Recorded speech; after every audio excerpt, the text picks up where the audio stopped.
Mexico's second largest state, Sonora, can often be thought of as an enigma. A vast expanse of desert, indigenous peoples, a scarcity of Spanish colonial history, and a searing inferno-like heat akin only to the depths of hell. The Pacific coast of the country and the Sea of Cortés offer a plethora of options for travellers, no more than in heroica Guaymas de Zaragoza, and the incredible San Carlos, which has a growing expat community. Over the next 2 videos, I'm heading up the coast, visiting rugged, desolate beaches, eating famous Sonora mariscos, and visiting National Geographic's recommended top ocean view in the world. Forget organised excursions and banana boats if you like coastal views, food where the locals eat, a burnt orange mountain backdrop, and even lunar landscapes. San Carlos is the place for you.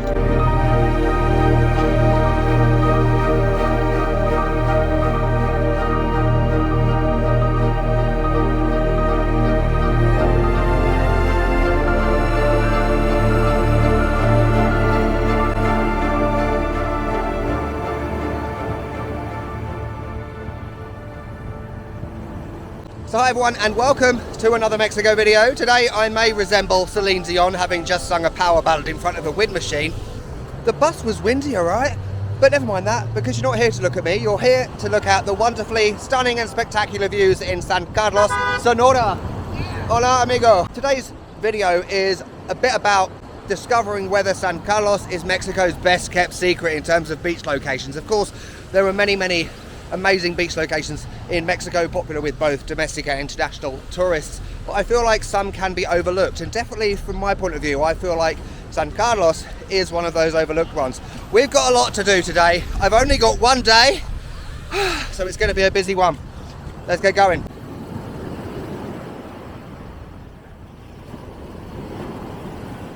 Firstly, how do you get here? So San Carlos, as with many destinations in particularly the northern part of Mexico, can be notoriously difficult to find information about.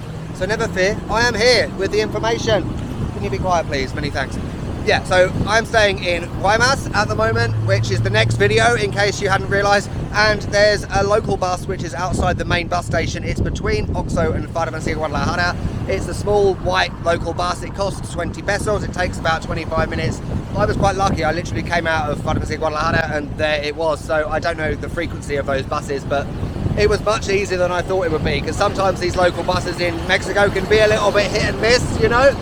Coffee cups and cigarettes laying around the room. I don't mind a little mess, just wanna stay with you, and we'll do anything that we want today. Won't be scared of falling down no more. So take me away to some other place. Don't wanna wait. Oh, my Indian summer. So we're heading out of the main little San Carlos town part, because the majority of the things I want to see are in that direction. So what are my first impressions? In general, they are brilliant. Just look down here. You've got this little sort of driveway thing, I don't know if you can see, with the sea right at the end, like absolute turquoise waters. These houses, you know, are very nice. It's very peaceful and tranquil, you know. And I think the thing that makes San Carlos and also Guaymas unique is the setting, because you've got the sea obviously, but you've also got this desert mountain setting. There's a dog up there, Mexi dog, and it's just spectacular. And you've also in Guaymas, you'll see next time, the centre of town with this mountain sea backdrop. It's something I've never seen before. It really is different.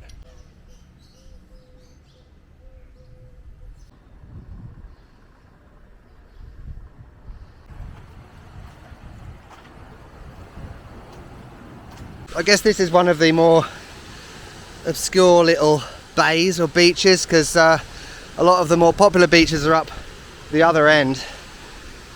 Got birds in the water, the tide is out a little bit so you can see the rocks and the algae.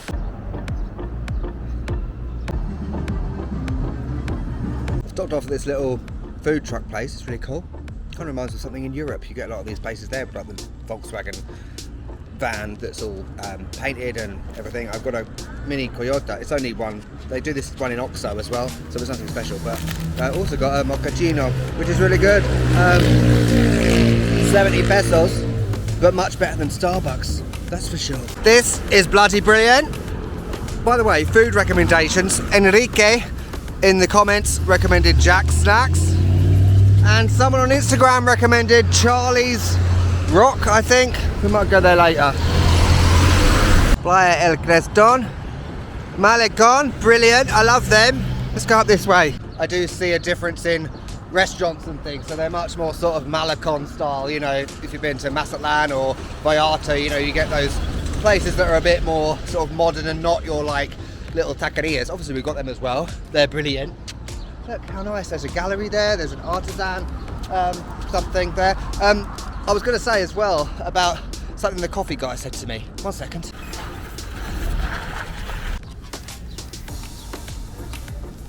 He echoed my point on tranquility. It definitely is very tranquil. You know, it hasn't got that aspect of overdeveloped Cancun. Initially, it hasn't got the obvious US immigrant aspect. I said at the beginning about it being undiscovered. I was speaking on a very general sense. There is an expat population here, and I think, at least from researching, I found that people, particularly from southern US states like Arizona and California, do come here for like a vacation. I've seen an older couple get out of a car just down there with California license plates. So it is absolutely discovered, but I feel in a general sense, worldwide, for someone like me from the UK, you don't hear about somewhere like San Carlos. You hear about Cancun, you hear about Vallarta, but you don't hear about San Carlos. On the subject of gringos, there's a hotel over there, Gringo Pete Condo Hotel. I can only assume the guy that set it up was called Pete, and he's a gringo. Look at that over there, stunning.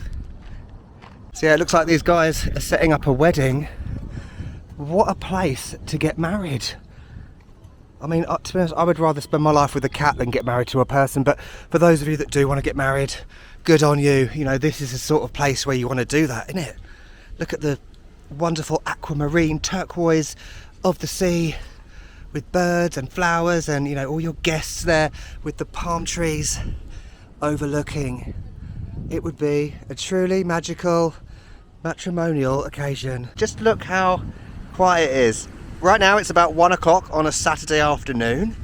Like, imagine if this was Mazatlan or Puerto Vallarta, it would be packed, right, with all the umbrellas and stuff. And you know what I mentioned about the overdeveloped aspect of Cancun? There's a boat over there, lovely.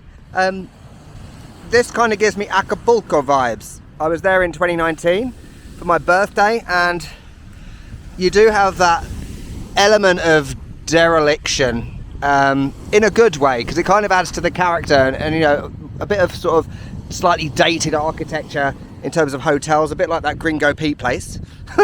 And I forgot to mention, I am one of those insufferable digital nomad long-term traveller people. So I'm currently based in Ciudad Obregón, if you didn't know, and I'm just here for the weekend, so I'm not here for like a vacation thing. And I wanted to mention this because if you are coming for a vacation, maybe you're a small family or a young couple, older couple, whatever, any couple, there are of course the typical tourist things you could do. There's a Parque Acuático, a water park, there's a dolphinarium, there's various like dune buggy tour things you can do, you name it. I'm going to put a link down in the description because I've got tons of information on that, and I've actually got a really good contact you can reach out to who actually is involved in tours in San Carlos. The last time I was on a beach like this that was this quiet and deserted was in Odessa, Ukraine in December. So you can imagine it was slightly different in terms of weather, climate. Look, there's a bird over there.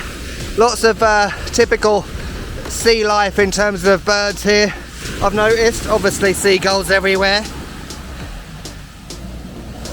Nice. Caracol Turístico. Yeah, I think there's a beach, Playa Caracol. And there's some nice street art there behind Oxo. I was just thinking about Elizabeth Taylor, and it kind of reminds me of, you know, like a 60s starlet, and Acapulco, because there was La Quebrada in Acapulco, and that was where all the celebrities hung out. I think JFK as well, and a James Bond actor, I can't remember which one. Let's knock some things off my Sonora food list, because there's some places here like just taqueria things like I mentioned before. There are so many things on my Sonora food list that it's going to take about 15 videos to have them all. Governor tacos, that's I think from Culiacan, Sinaloa, it's common there.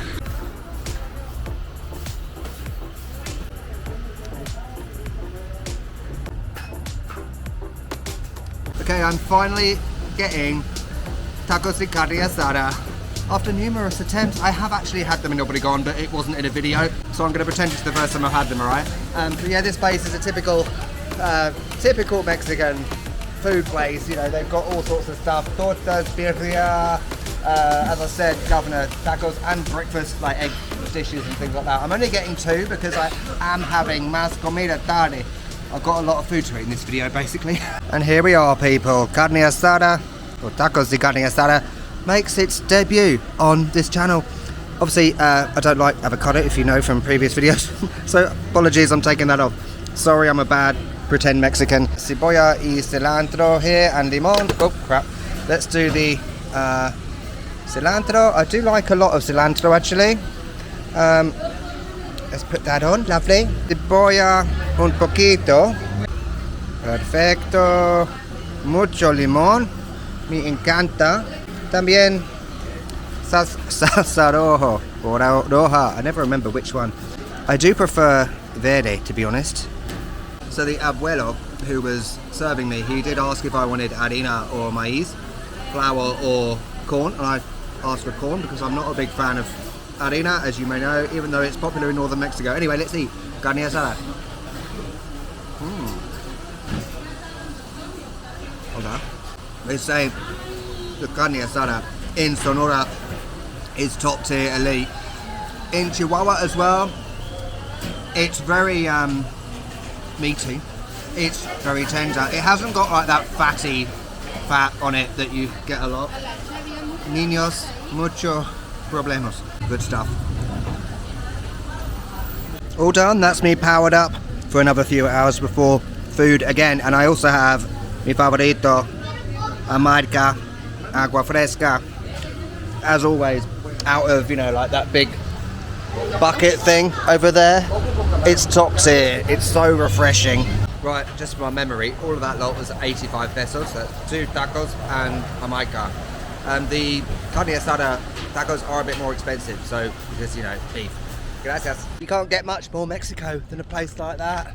Sod these overpriced places in Mexico City. Just go and get tacos. I just walked around this corner and swore my head off because of this. Look at this view. It's been a while since my mouth has literally been on the floor. Crapping hell. It's like Monte Carlo, Monaco. And I've been there. We got like posh boats with sexy girls in swimwear. Wowzers. And like older boats as well. It's awesome.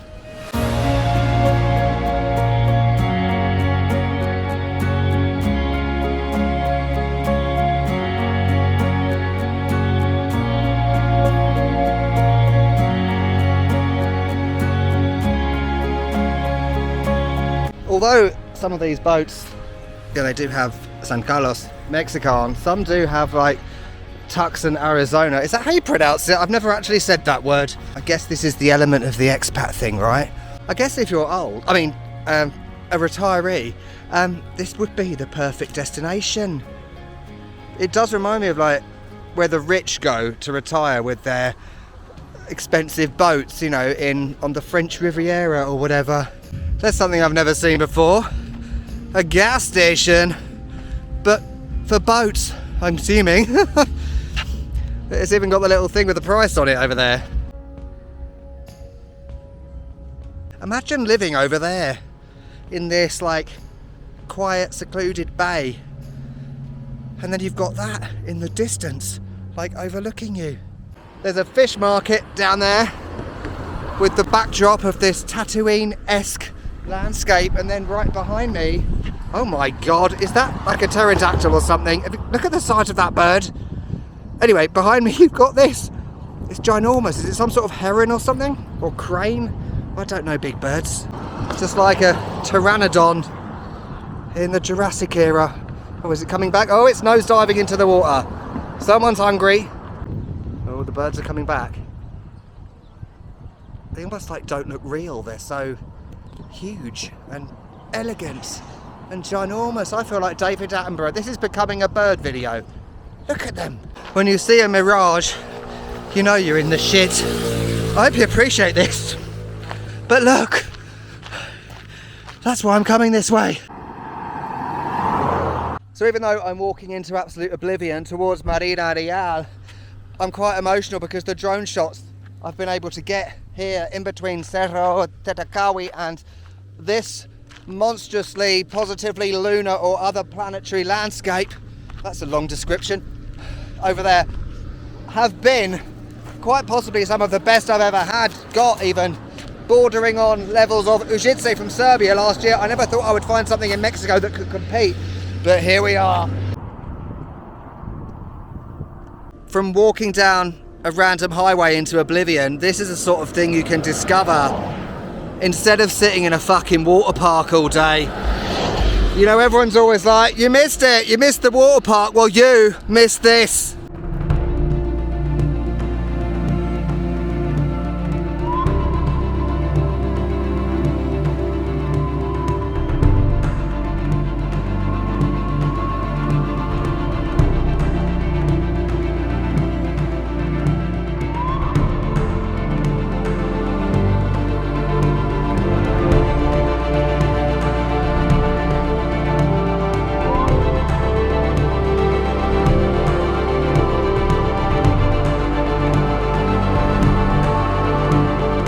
Cerro Tetacawi is iconic. It's supposedly where the Yaqui indigenous people survived and lived, you know, just like the Raramuri in Chihuahua. I'm not sure if this is the same with the Yaqui.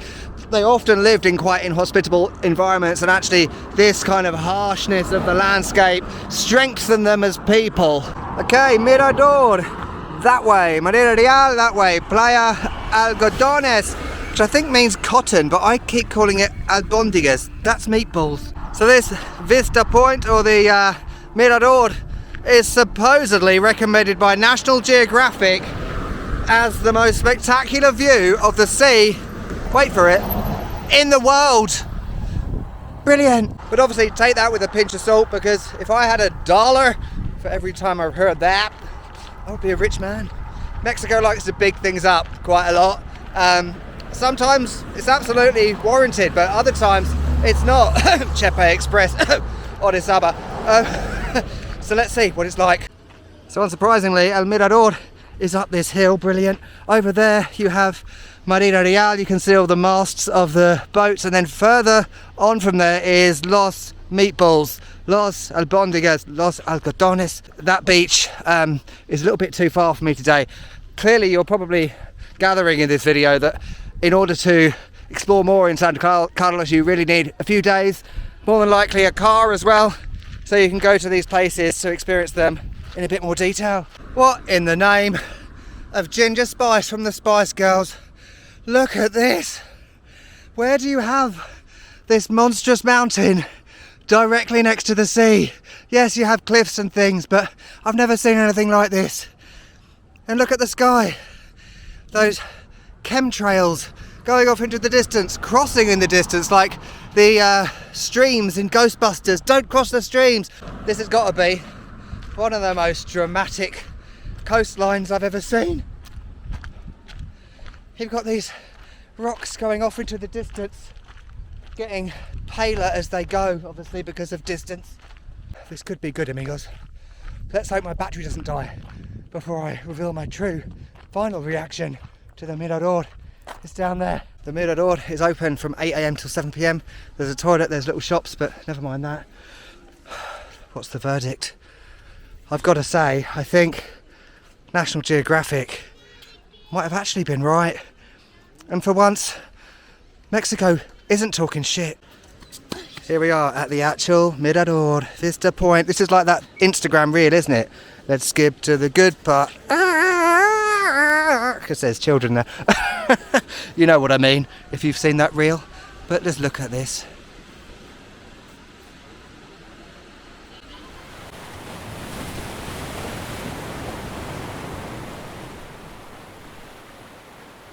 That water down there is Multiple shades of green. Look at it. Oh, we can go to the actual Mirador. Did I miss it? No, I didn't.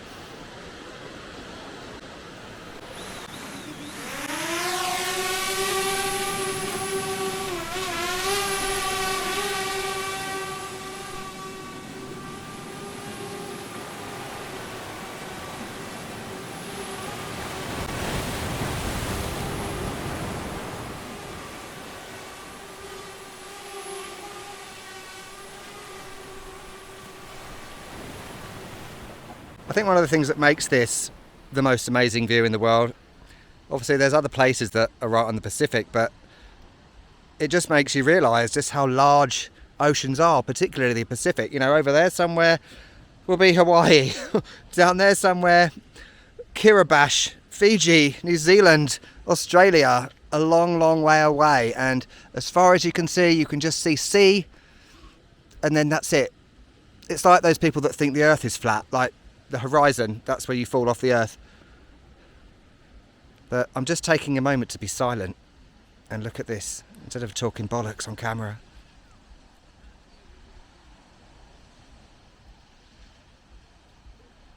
Hi everyone, it's the next morning, Sunday morning in Guaymas, and I'm slightly wincing because I've had an accident this morning. Don't ask, I'll explain more in the next video. 3 things I wanted to say before I end this video. Number 1, yes, we were meant to have more food, but I didn't get back home till like 9 o'clock last night. After seeing the sunset, by the way. Number 2, let me know in the comments, what do you prefer to do when it comes to a tourist/beach location? Do you prefer to do organised tours, excursions, activities if you're on a vacation? Or if, like me, not on a vacation, do you prefer to simply walk down to the beach, walk along the coast, go to different beaches, have tacos de carne asada, and go to a mirador? There's no right or wrong answer, it's all about preference, right? But I feel like sometimes, particularly with a beach/tourist location, that there can be this obligation, and if we didn't jump on a banana boat, then somehow we didn't experience the place. Every experience in a place is unique to ourselves, and we shouldn't be comparing or saying that people have not done certain things and devaluing their experience, because essentially telling me that I've missed a water park is devaluing my experience. Thirdly, expats. Now, you know what I've said about expats in the past, expat gringos, gentrification and all that, but there's an interesting point here. I feel here, and obviously I've only been here for 1 day, so I'm probably completely wrong, so if you are an expat gringo, retiree from the US, let me know down in the comments. I feel like this place doesn't have the same feel as somewhere like Guanajuato or San Miguel. I feel like there's more integration here. Again, I could be wrong. I feel like people seem to go about their business without this whole thing about moving to Mexico. Is it because many people are here from Arizona or California and have simply driven down, so they haven't had this big event of moving and flying to Mexico? I don't know. Is this the happy medium? Is this the happy ending for expat gringos on my channel? Is it time that I just say, okay, no matter what I think about the whole retiring in Mexico thing, maybe it's time to allow expat gringos to sail off into the sunset on their super yachts. Congratulations and have a wonderful retirement. So yeah, we're gonna have some food in about an hour in real time in the next video, assuming I'm not in a wheelchair. Brilliant! Don't forget to subscribe and all that. I will see you next time. Catch you later. So take me away to some other place. I don't wanna wait. Oh, my Indian summer, take me away.